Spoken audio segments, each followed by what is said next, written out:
guys, welcome back to another episode of Pregnancy Diaries. Wow, it really feels like just yesterday I started doing these and now I'm already at the end of it. Okay, so update. We are 36 weeks.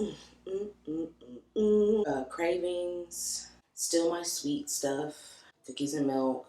I've recently reverted back to oatmeal and strawberries. Symptoms, I've actually started to experience carpal tunnel in my hands, which they just said come from like swelling and weight gain and stuff like that. But also I do a lot with my hands, you know, the whole stay-at-home mom thing. So constantly like cleaning, cooking, all that stuff. So it's been really stressful on my hands. Lower back pain, because obviously the baby's getting bigger and I'm getting closer to delivering. I'm at that point of where like I'm 36 weeks, so I could literally go into labor tomorrow or 4 weeks from now.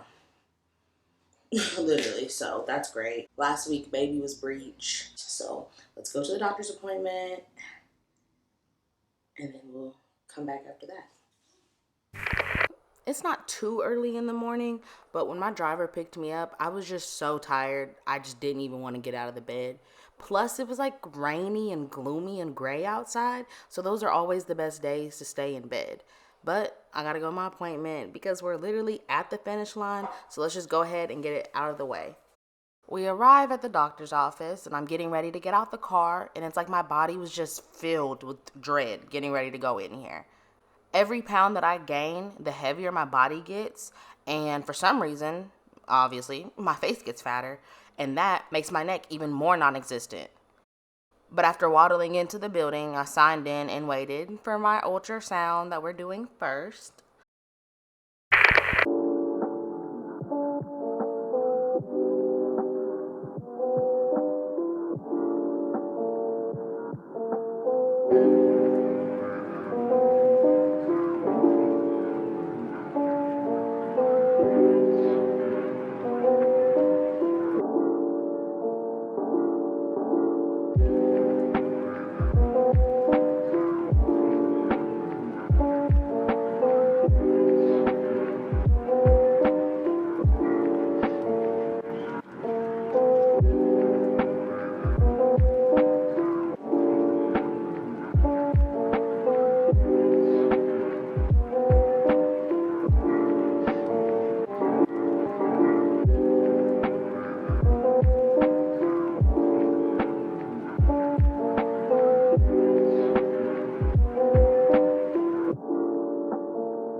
I'm not really sure what's going on today, but I really, at this point, I have no idea.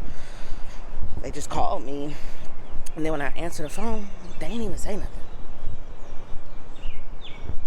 So I don't know. I don't know. Honestly, this look like a cute little place to take pictures, though. Look. Hmm. But yeah, I'm gonna go in there and see why they called me. Maybe I'm getting seen early. Who knows? I don't know. So they went ahead and had me leave my sample first, as I always do. And honestly, I'm just over it. They're just being weird today, and it's weird vibes at this appointment. And usually, after my sample, they'll send me to my room to wait for another hour. Cough, cough. But they didn't have any rooms available yet. So instead, I had to go back out to the waiting area and pull out my book that I've been reading for like 6 months. And at this point, I don't know why it's taking me so long to finish reading this book because it's only like 150 pages maybe. But I'm pretty sure it's because I only read it when I come to these appointments. Now that I'm back in my private little room, it's time to get my screenshots for my thumbnail and just overall be cute with my pregnant belly. But one thing that I have learned from this pregnancy is that during the waiting season, don't miss out on all the fun moments, only looking towards being out of the waiting season. If we're constantly looking to the next big thing or striving to get out of where we are, we'll miss a lot of the opportunities to learn new things and may even prolong the waiting season. And I'm praying that that made sense in the way that I said it, because I know sometimes my grammar isn't always 100% the best, but I think that that is what makes me individually me and uniquely you. So literally, the girls that get it, and the girls that don't. Oh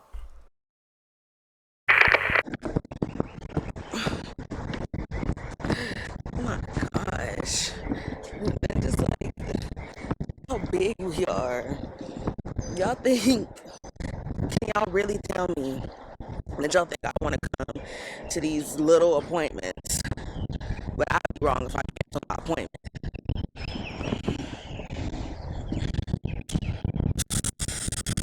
Now that I'm finally done with my appointment, I'm calling for my driver to pick me up. And that just sounds so much better than saying Uber.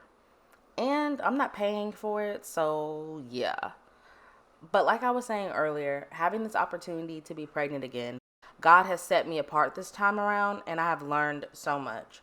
I can only be me, and I should really look to my strengths and build those up rather than looking at my weaknesses and feeling shame for them, because that's exactly what the enemy would want me to do. So, once this baby dropped, then it's time for restoration, and continuing to grow into the fabulous woman that the one true living God would have me to be. Excuse me, it's picking up my sound. Excuse me. First off, it's hot, so let's take this sweater off. We don't need this on no more. The fit was cute, and I did take some pictures, but now I'm taking this off because I'm hot. Okay, update. I am now at 218 pounds. Awesome. Like I said, still 36 weeks. We have scheduled my C-section, and I'm trying to get them to reschedule the date because baby's still breech. Head is up here, and the butt down there, and the feet are sitting here. I've been trying to like walk and do all those things. I had my appointment at 9:15 a.m. and did not get home till like 12. They had me waiting in the waiting room for an hour to be seen, and my appointment was legit 5 minutes. He asked me how you're doing and then tried to walk out the room. And then I was like, yeah, I already have my C-section scheduled. He was like, oh, really? I'm like, yeah, but I want to talk to you about getting the date moved. And I'm like, oh, I'd like to do it that Friday. Oh, well, I'm not going to be there. Well, we could do it that Thursday. Yeah, because I mean, if I'm going to get cut open, I might as well get to pick my date, you know what I'm saying? But we're gonna keep praying and praying to God that this baby will rotate. I've been talking to like a whole bunch of people about C-sections and things like that, and like how their experience was, and people who had a breech baby, and even the ultrasound tech that I talked to today, she said that she's seen the baby turn at 39 weeks. So you hear me? Go ahead and do a flip. So we praying and hoping God is gonna just come through at the last minute. He did say he was gonna. He's like the waymaker, you know, the God that is gonna turn around. And in my head, I just keep hearing last minute turnaround, last minute turnaround, last minute turnaround. Because you know he like to do stuff, and then it really just be like, how the heck, God? That's the only way you can sum that up. God. It should have been an hour appointment, but I spent an hour waiting. So then, yeah, I'm just basically big. I'm still trying to be cute and have a good time being pregnant, but I'm really trying to like not be pregnant at the same time. I've enjoyed this journey, but I'm quite literally over it. I'm ready to have the baby so I can have my body back. I can't sleep good. Oh, heartburn has been out the wazoo. Like literally could not even. I was up at 3 a.m. last night, and even then, still was like propped up. And it's just not a good time. Obviously, I'm big and I'm just tired all the time, and I'm very irritated, but also really emotional. But also, I feel like my emotions really come from I'm scared. So scared about getting cut open. Like, I don't know why I'm so terrified about this C-section and this baby being breech, but I am absolutely terrified. Like, I just randomly find myself crying. Hold on, I have a crying baby at my door.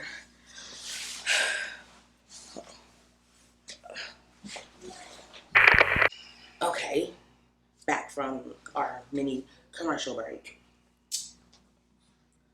Kind of lost train of thought. Oh yeah, no. I literally have been like having this random emotional burst where I found myself really terrified about having this C-section, and I'm trying to like be vulnerable about it. But I also kind of feel like a little bit of a failure because it's like, dang, I feel like I already can't do. I don't make money. All I do is take care of my kids. And some people are like, oh, well, you're a stay-at-home mom. That's what you do. You work hard, da, da, da. But in a world where you need to pull your own weight, I don't feel like I'm pulling my own weight. And so the one thing that I feel like I'm supposed to be able to do, which is have children, this baby is making me feel like I can't even do that right. So, yeah, I'm just not. I'm trying to, like, be upbeat and happy because I also found out that so if I'm pregnant with a girl, every egg that she will ever have, I already have in my body. And so when they're like generational curses and passing on trauma, that I literally could be passing on potential stress and traumas to my future generations of grandchildren. Maybe I just care, or maybe I just think too much or care too much, but I don't know. I think I'm just overthinking and stressing myself out.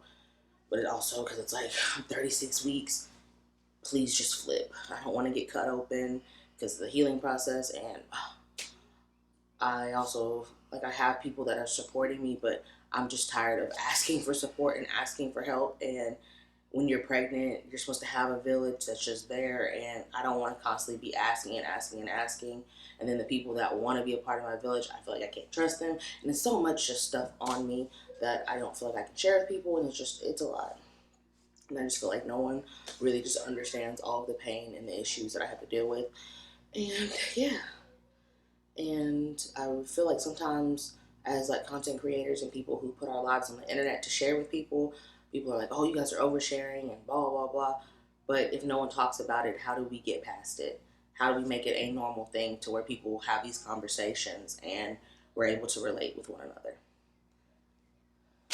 So, yeah, sorry about the little emotional rant. Y'all probably aren't here for that part. But, I mean, that's a part of the pregnancy journey. So, you either get with it or you get left. But, yeah. And then this is another thing. They didn't even tell me how big the baby was today. I mean, the baby passed everything, breathing okay, amount of fluid in there, everything that's okay. But when I tell you, they just don't be checking their boxes. And then they be having so many patients. There's not even like that personal relationship. I'm over it. I'm like a 5-minute appointment, but an hour wait time is crazy. Like literally, I passed out in the waiting room.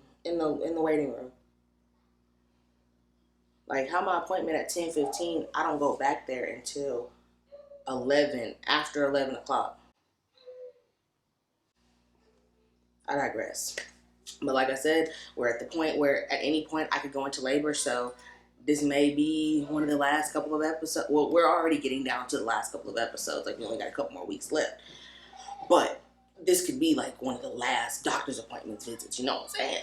Until baby gets here. So we're just gonna keep hoping and praying. Y'all keep praying for me and the baby to have a safe and healthy just rest of my pregnancy and delivery. Thank you guys so much for tuning in. I will see you next time. But don't forget, I love you and God just love you even more. Bye.